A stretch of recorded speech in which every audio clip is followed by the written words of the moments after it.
the day, private business number 4, civil liability BYO containers amendment bill, adjourned debate. I call the Leader of the Opposition. Thank you, sir. I rise to speak on this bill today and indicate the opposition's support. This bill continues a proud legacy of our former colleague in this place, the Honourable Mark Parnell.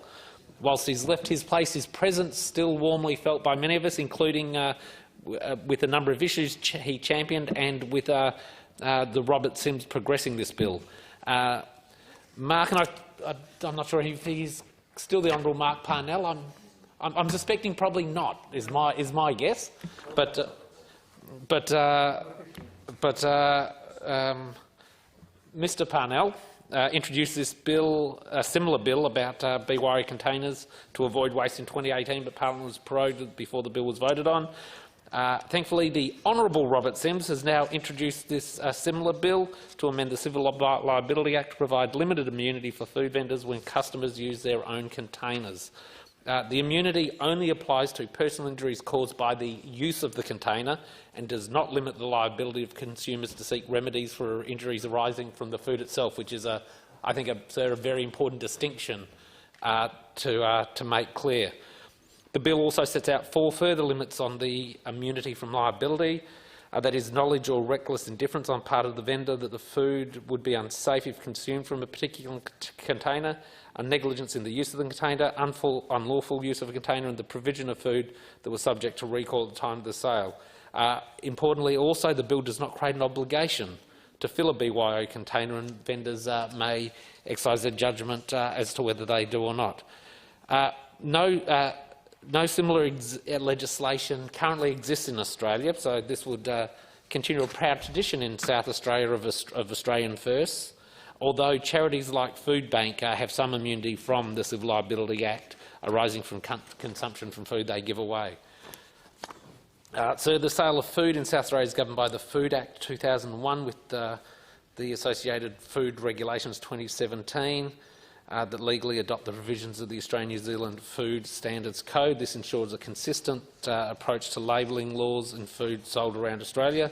The current legislation allows for food to be sold in a BYO container, although the practice is not widespread, due, I suspect, to a combination of both liability concerns and practicality issues. So some small independent retailers, such as butchers and confectionery outlets, currently accept BYO containers, and various private web pages list the location of BYO-friendly stores.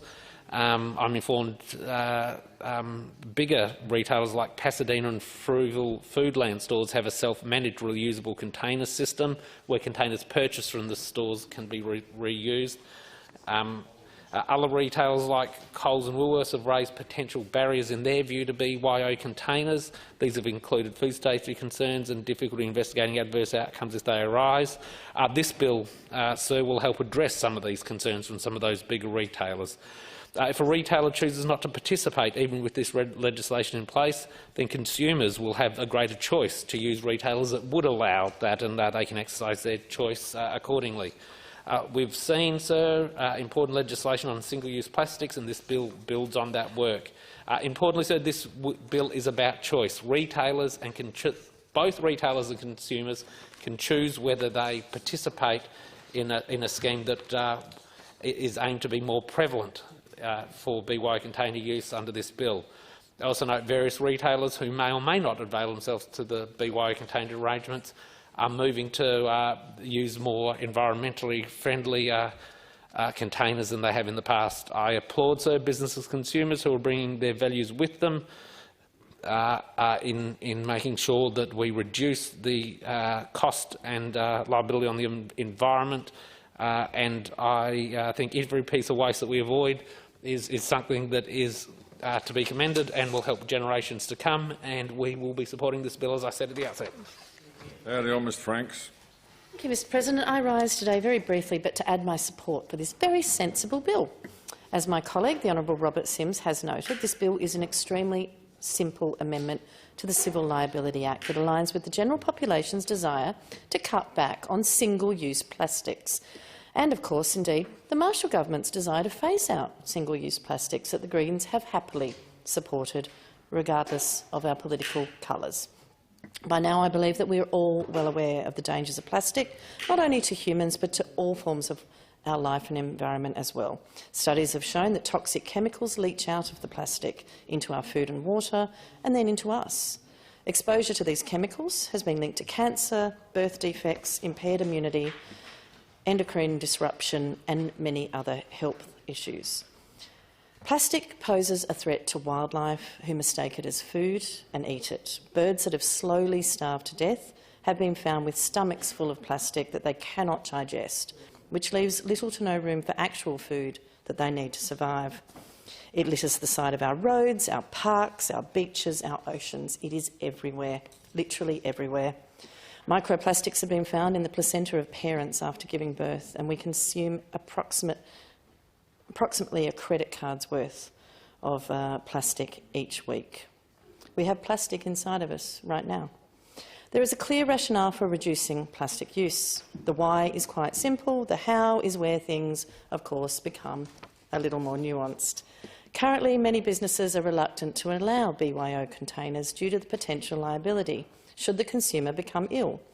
This bill places the responsibility on the consumer to ensure the container is clean and suitable for the purpose for which it will be used, and the general exception if the person is selling the food did so knowing the food was not fit for human consumption. This is a simple change that could allow consumers and businesses to reduce their plastic use significantly and help move us towards a more sustainable future where we can still enjoy the food or the drink we love, but without the harmful plastics. With that, I commend the bill to the House, and I hope this is an instance where common sense prevails. Call the Honourable the Treasurer. Oh, sorry, the Honourable Mr Stevens wanted to speak. No, the Treasurer has the call. I'm pleased to be able to speak on behalf of the Government and indicate we will be supporting the Civil Liability Amendment Bill 2021. The bill amends the Civil Liability Act to provide food sellers with immunity from civil liability for the use of reusable containers brought in by the customer. South Australia is leading the way in the movement towards reducing single-use plastic, and the aims of this bill align with the Marshall Liberal Government's initiative to phase out single-use plastic. Mr President, on March 1, 2021, South Australia became the first state in Australia to ban plastic drinking straws, stirrers and cutlery from sale, supply or distribution. From March 2022, the ban will be extended to polystyrene cups, bowls, plates and clamshell containers. This bill is a sensible next step in promoting reusable and recyclable options to continue to consider banning more items as market demand increases and other sustainable alternatives become available. The bill will encourage sellers to allow customers to bring in their own containers and alleviate concerns about their liability for consequences that are beyond their control. For example, where the customer does not properly sterilise the container or store the food in a safe manner once it leaves the store. The bill incorporates proper safeguards to ensure that sellers are not immune from liability for unlawful or negligent conduct.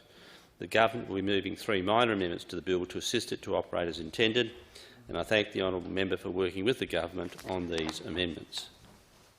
I call on Mr Sims to conclude the debate. Thank you, Mr President, and I want to thank all members for their contributions and for their support of this bill.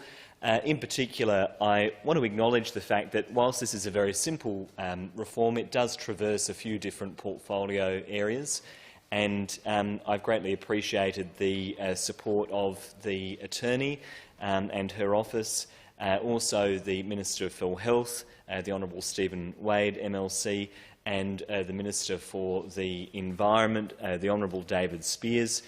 And I also want to acknowledge Dr Susan Close in the other place, the Shadow Environment spokesperson with whom I've also worked, and of course the Honourable Frank Pangello here in this Parliament as well. As has been stated, this is a legacy bill in many ways. My predecessor, Mark Parnell, first proposed a very similar reform back in 2018, and there wasn't an opportunity to advance it before the election. And when I took over from Mark, I picked this issue up and looked at it again. And so really pleased to see that it has such strong support here in the Parliament.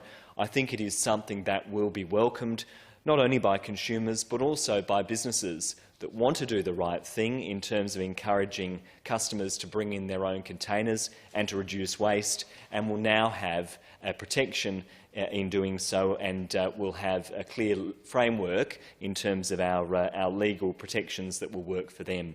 And with that, I commend the bill.